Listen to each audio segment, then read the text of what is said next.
SC ST आरक्षण के वर्गीकरण व क्रीमी लेयर का मुद्दा इन वर्गों को बांटने वाला भी है, जबकि बीएसपी जाति के आधार पर सदियों से तोड़े हुए सताए गए इन लोगों को जोड़कर बहुजन समाज बनाने का मानवतावादी मूवमेंट है, जिससे कोई समझौता संभव नहीं है।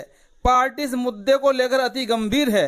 इसको लेकर कर्नाटक, तेलंगाना, आंध्र प्रदेश व तमिलनाडु की सरकारों द्वारा माननीय सुप्रीम कोर्ट के फैसले से पहले ही जो वहां एससी व एसटी को बांटने की राजनीति की जा रही है वह ठीक नहीं है। खासकर यहाँ कांग्रेसी सरकारों का रवैया इस मामले में अति निंदनीय है। बीएसपी में रहते हुए जो लोग एससी एसटी आरक्षण के वर्गीकरण व क्रीमी लेयर का कांग्रेस की तरह पक्षधर होकर बाबा साहब डॉक्टर भीमराव अंबेडकर की मिशनरी सोच नहीं रखते, तो उनका बीएसपी में कोई स्थान नहीं है।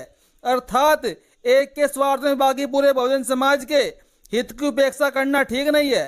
अतः ऐसी मानसिकता के लोग यदि पार्टी को छोड़कर खुद ही चले जाते हैं या उन्हें अलग कर दिया जाता है तो यह पार्टी व मूवमेंट के हित में उचित होगा।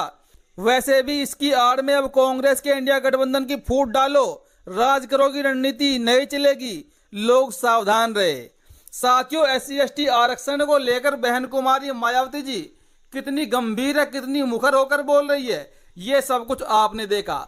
और तो और बहन जी ने साफ साफ ये मैसेज भी दे दिया कि जो लोग संविधान के विरोधी है, जो लोग आरक्षण के विरोधी है कांग्रेस की तरह, उन लोगों का बीएसपी में कोई स्थान नहीं है, इसलिए वो लोग खुद ही पार्टी छोड़कर जा सकते हैं। बाद में उनको पार्टी निकाल देगी फिर मत कहिएगा। ऐसी बात बहन कुमारी मायावती ही देश में अकेले बोल सकती है, बाकी किसी भी पार्टी या कोई भी राष्ट्रीय अध्यक्ष ऐसी बात नहीं बोल सकता। राहुल गांधी तो बिल्कुल नहीं बोल सकते, अखिलेश यादव तो बोल ही नहीं सकते। इतनी हिम्मत केवल बहन कुमारी मायावती जी में है, क्योंकि वो सबसे पहले संविधान को मानती है। उत्तर प्रदेश की 10 विधानसभा सीटों पर उपचुनाव होना है। बहन कुमारी मायावती जी ने इस बार पूरे के पूरे उपचुनाव लड़ने का ऐलान कर दिया। उपचुनाव चाहे किसी भी राज्य में हो, अब बहन कुमारी मायावती की पार्टी बीएसपी प्रत्येक राज्य में उपचुनाव लड़ेगी। और साथ ही साथ बीएसपी हरियाणा में जम्मू कश्मीर के चुनाव को लेकर भी गंभीर है और बहन जी ने वहां पर तैयारियां भी शुरू कर दी है। और अभी अभी एक खबर आई है साथियों बीबीसी की तरफ से।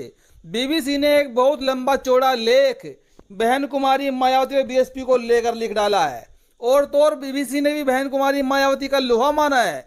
बीबीसी ने क्या कुछ छाप दिया देख लिए साथियों। मायावती पुराने तेवरों की वापसी से मिलते नए संकेत क्या होगा सर। बीबीसी का कहना है कि बहन कुमारी मायावती जी पुराने तेवरों के साथ कमबैक कर रही है। बहन जी के पुराने तेवर दोबारा देखने को मिल रहे हैं और इनका क्या कुछ असर होगा, क्या बहुजन समाज पार्टी दोबारा अपने कद को बढ़ा पाएंगी, इसका अंदाजा बीबीसी ने साथियों लगा लिया है। बीबीसी के संवाददाता सैयद मोजीज इमाम लिखते हैं, उत्तर भारत में दलित मूवमेंट खड़ा करने वाले काशीराम ने जिस पार्टी के जरिए बहुजन समाज को सत्ता के गलियारों में स्थापित किया, क्या मायावती वह चमत्कार दोबारा करने की तैयारी में है? जी हाँ, बहन कुमारी मायावती दोबारा वही चमत्कार करने की तैयारी में है। पिछले कुछ दिनों में इसको लेकर यूपी की राजनीति में एक बार चर्चाओं का दौर शुरू हो गया है। दरअसल इस नई उम्मीद की वजह मायावती के पुराने तेवर की वापसी है। एक अरसे की सियासी चुप्पी के बाद दलित समाज की बड़ी चिंता को आवाज देने के लिए मायावती ने फिर बोलना शुरू कर दिया है। पिछले कुछ सालों के बाद यह पहला मौका तब आया जब मायावती जी पिछले महीने फिर से पार्टी के अध्यक्ष चुनी गई। इस मौके पर मायावती ने सिर्फ केंद्र सरकार को सुप्रीम कोर्ट के एससी एसटी के उपवर्गीकरण वाले फैसले के बहाने घेरा, बल्कि 1995 के गेस्ट हाउस कांड पर कांग्रेस पर चुप रहने का आरोप लगाकर खोई जमीन दोबारा हासिल करने के अपने मंसूबे को भी जताया है। बहन कुमारी मायावती जी एक बार फिर साथियों मैदान में खुलकर आ चुकी हैं। और जो अभी वर्तमान में हरियाणा का चुनाव होना है, जम्मू कश्मीर का चुनाव होना है और साथ ही उत्तर प्रदेश की 10 विधानसभा सीटों पर उपचुनाव होना है। एक दैनिक भास्कर के सर्वे के अनुसार तो खबर आई है कि जो इनेलो और बीएसपी ने गठबंधन हरियाणा में किया है और हरियाणा के अंदर विधानसभा की 90 सीटें हैं। 90 सीटों में से 72 विधानसभा की सीटों पर इनेलो बसपा के प्रत्याशी को भरपूर समर्थन मिल रहा है। लोगों को उनसे उम्मीद लग रही है कि इस बार यह वाला गठबंधन ही हरियाणा की नैया पार लगाएगा, क्योंकि हरियाणा के लोगों ने पिछले कई दशकों से कांग्रेस की भी सरकार देखी है, बीजेपी की भी सरकार देखी है, लेकिन हरियाणा आज तक अपना विकास नहीं कर पाया है। हरियाणा का किसान दुखी है, हरियाणा का मजदूर दुखी है और बेरोजगारी का आलम तो आप देख सकते हैं। बेरोजगारी तो पूरे देश में चरम सीमा पर है। तो साथियों, इस तरीके से बहन कुमारी मायावती जी ने हरियाणा चुनाव को साधते हुए जम्मू एंड कश्मीर में भी चुनाव लड़ने का ऐलान कर दिया। हालांकि जम्मू कश्मीर में उमर अब्दुल्ला ने बहन जी को गठबंधन का प्रस्ताव भेजा, लेकिन पर्दे के पीछे से जम्मू कश्मीर में उमर अब्दुल्ला कांग्रेस के साथ गठबंधन में है, तो बहन जी ने उस गठबंधन के ऑफर को ठुकरा दिया। और साथियों, अभी अभी एक खबर दिल्ली से आ रही है। दिल्ली में आम आदमी पार्टी के रहे पूर्व मंत्री राजेंद्र पाल गौतम को लेकर आ रही है। आपको ज्ञात होगा कि कुछ साल पहले राजेंद्र पाल गौतम को आम आदमी पार्टी प्रमुख ने पार्टी से बाहर निकाल दिया था। अब राजेंद्र पाल गौतम को लेकर बड़ी खबर आ रही है। खबर को पढ़िए। आम आदमी पार्टी के पूर्व मंत्री राजेंद्र पाल गौतम आज कांग्रेस में शामिल हो रहे हैं। आम आदमी पार्टी में दरी बिछाने का काम पूरा हो चुका है, अब ये कांग्रेस में दरी बिछाने का काम करेंगे। इस खबर को लिखा है संजय कुमार बीएसपी ने।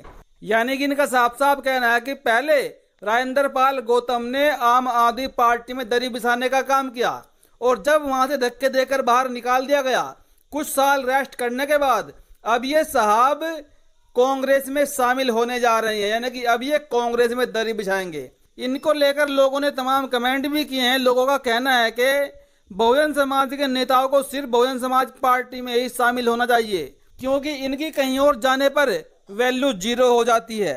और एक तरफ हरियाणा को लेकर इमरान शकील खान का पोस्ट आया है। इमरान शकील खान क्या लिखते हैं? इमरान शकील खान लगातार बहुजन समाज को लेकर चिंतित रहते हैं और ये लगातार खबरें लिखते रहते हैं। इन्होंने अब क्या लिख दिया है जिसको लेकर बवाल खड़ा हो गया। हरियाणा में विधानसभा चुनाव हो रहे हैं। राज्य में दलित समाज की आबादी 21% है। अब तक कुल 11 मुख्यमंत्री बन चुके हैं। हरियाणा में अभी तक कोई भी दलित मुख्यमंत्री नहीं बना। अब तक के मुख्यमंत्री भगवत दयाल शर्मा ब्राह्मण, रविंदर सिंह यादव, बंसीलाल जाट, बनारसी दास गुप्ता, देवीलाल जाट, भजनलाल बिश्नोई, ओम प्रकाश चौटाला जाट, हुकुम सिंह जाट, भूपेंद्र सिंह हुड्डा जाट, मनोहर लाल खट्टर पंजाबी खत्री, नायाब सिंह सैनी माली यानी कि सैनी समाज से। यानी कि अब तक हरियाणा के अंदर 11 मुख्यमंत्री बन चुके हैं और 11 मुख्यमंत्री में से एक भी दलित समाज का मुख्यमंत्री नहीं बना, जबकि हरियाणा में 21% दलित समाज की आबादी है। इनका कहना है क्या हरियाणा में दलित समाज सिर्फ वोट बैंक है?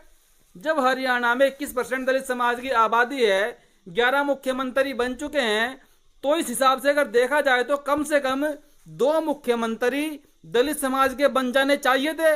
लेकिन कांग्रेस बीजेपी ने दलित समाज का वोट तो जमकर लूटा, लेकिन कभी भी दलित समाज को अधिकार हिस्सा देने की बात कभी नहीं सोची। इसको लेकर आप क्या कहना चाहेंगे? अपनी प्रतिक्रिया दे।